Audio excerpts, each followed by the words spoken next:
সম্মানিত দর্শক, আসসালামু আলাইকুম।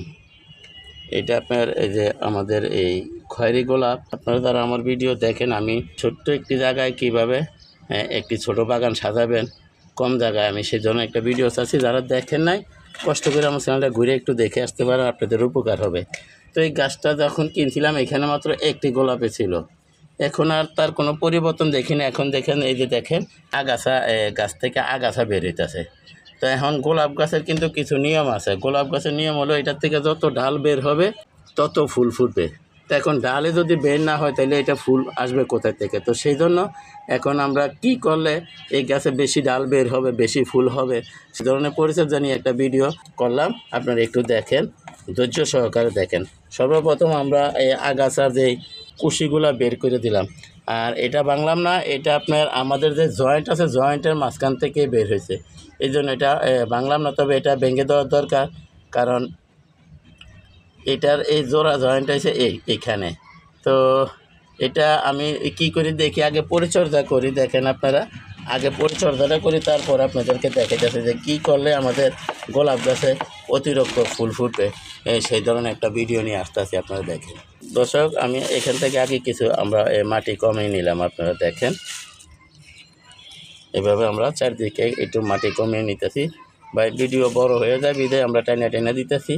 এইখানে আমরা একটু এই ডিমের খোসা আগে ব্যবহার করছিলাম, কিন্তু এখন কি ব্যবহার করি, কি ব্যবহার করলে আমাদের গাছে অতিরিক্ত ডাল ছড়াবে, এবং ডাল ছড়ালে তো আমাদের ফুল বেশি হবে। আপনারা দেখেন, অতিরিক্ত এটা আমার বাচ্চা বোঝে নাই, অনেকগুলা আপনার এই যে ডিমের খোসা দিয়ে ফেলছে। তো যাক, সেটা কোনো সমস্যা নাই, এগুলি গাছে থাকবে, উপকার হবে ইনশাআল্লাহ। তো এখন আসুন আমরা কি পরিচর্যা করি সেটা দেখি। দর্শক, আমরা মাটি উঠানোর পর আগের 4টা দিক আমরা এভাবে একটু খুঁচিয়ে নিব। আপনারা একটু দেখেন, আমরা একটু খুঁচিয়ে নিতেছি। এই যে দর্শক, এখানে আমরা এই 1 মুঠো চা পাতি দিলাম। আমাদের যাদের ঘরে আমরা যারা চা খাই, এই 1 মুঠো চা পাতি দিলাম। আপনারা ঠিক এইভাবে দিবেন। চা পাতি বেশি হলেও সমস্যা নাই, কম হলেও সমস্যা নেই। চা পাতি, গোবর, এগুলি তো গাছের জন্য অত্যন্ত উপকার। আর এই যে শুকনো পাতাগুলো আমি ডলা দিয়ে ভেঙে দিতেছি, এগুলো আপনার পাতা পচা সার হয়ে যাবে, এতে কোনো চিন্তা নাই।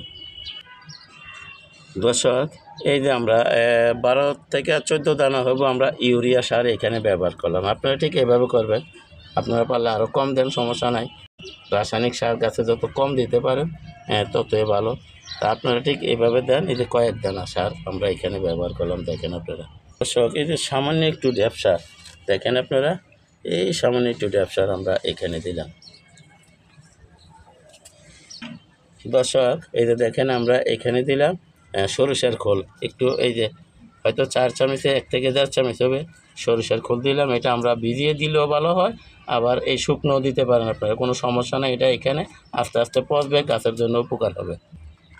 দর্শক, এই যে সামান্য একটু 1 চিমটি আমরা এখানে পটাশ সার ব্যবহার করলাম, যেটা এই যে মরিচের গুঁড়োর মতো লাল, সামান্য একটু আমরা ব্যবহার করলাম, যেটা মরিচের গুঁড়োর মতো পটাশ সার, সেটা এই যে দেখেন।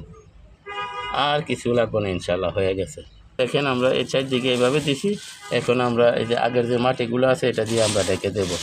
ইনশাল্লাহ 15 দিন পর আবার আপনাদেরকে ভিডিও দেব গাছের কি পরিচর্যা করলাম, আপনারা তো দেখলেন, এবং গাছের কি ফলাফল হলো। পরিচর্যার তো একটা ফলাফল লাগে, কি ধরনের ফলাফল গাছ আমাকে দিল, সেই ভিডিও ইনশাল্লাহ সামনে ভিডিও 15 দিন পরে আবার আপনাদেরকে দেব। তো ইনশাল্লাহ আপনারা আমার পাশে থাকেন, আমার চ্যানেলটা সাবস্ক্রাইব করে আমি ভিডিওগুলো ছাড়ার সাথে সাথে যাতে আপনাদের হাতে পৌঁছায় যায়, আপনারাও দেখতে পারেন, শিখতে পারেন, জানতে পারেন। দর্শক, আমি যে এই পরিচর্যাটা করছি, এটার ফলাফল কি, সেই ভিডিওটা দেখলে আপনাদেরও অভিজ্ঞতা হবে যে আমাদের যারা আমরা ভ্যান গাড়ি থেকে ফুলের টব কিনি, ফুলের চারা কিনি, আমরা যাতে এভাবে পরিচর্যা করতে পারি। তো আসুন আমরা এটা আবার আমাদের বাগানে নিয়ে রাখি। দর্শক, এই যে দেখেন, আমি আমার এই যে এটা এইখানে রাখছি। আর এই যে দেখেন, এই গাছগুলো কিন্তু আমি এইভাবে পরিচর্যা করছি। এইভাবে পরিচর্যা করার পরে দেখেন, এই যে মাশাআল্লাহ, আলহামদুলিল্লাহ, প্রচুর ফুল হয়েছে। এই যে দেখেন, এখানে আপনার 2টা ফুল অলরেডি ঝরে গেছে। এখানে আবার কলি আসছে, এখানে কলি আসছে, এখানে কলি আসছে। এই যে দেখেন, এখানে কলি আসছে, এখানে একটা ফুল এই যে দেখেন ঝরে গেছে, এখানে আবার এই যে নতুন করে ফুল আসছে। তো আলহামদুলিল্লাহ আপনারা ঠিক এভাবে পরিচর্যা করেন। এই যে দেখেন এখানে আবার আর একটা ফুল গোলাপ ফুল ফুটতেছে দেখেন আপনারা। আমরা যদি আর একটু দেখি, এই যে দেখেন এইটাও ঠিক আমি এই একইভাবে পরিচর্যা করছি। একইভাবে পরিচর্যা করাতে দেখেন আমাদের এই কী পরিমাণ গোলাপ হয়েছে। তারপরে বলছি দয়া করে আমার চ্যানেলটা সাবস্ক্রাইব করেন এবং বেল আইকনটা বাজাই দেন, আমি যাতে এই ধরনের ভিডিওগুলো ছাড়ার সাথে সাথে আপনাদের হাতে পৌঁছে যায়, আপনারা দেখতে পারেন, শিখতে পারেন, জানতে পারেন। এই যে দেখেন আমি এই যে গাঁদা ফুলগুলা আমি ঠিক একইভাবে পরিচর্যা করছি। আলহামদুলিল্লাহ দেখেন এই যে দেখেন কী পরিমাণ ফুল। আলহামদুলিল্লাহ এটা দূরের থেকে দেখলে আপনার মন ভরে যাবে ইনশাআল্লাহ। এই যে দেখেন। তো সবাইকে ধন্যবাদ জানিয়ে আজকের মতো এখানে রাখি। আসসালামু আলাইকুম ওয়া রাহমাতুল্লাহি ওয়া বারাকাতুহু।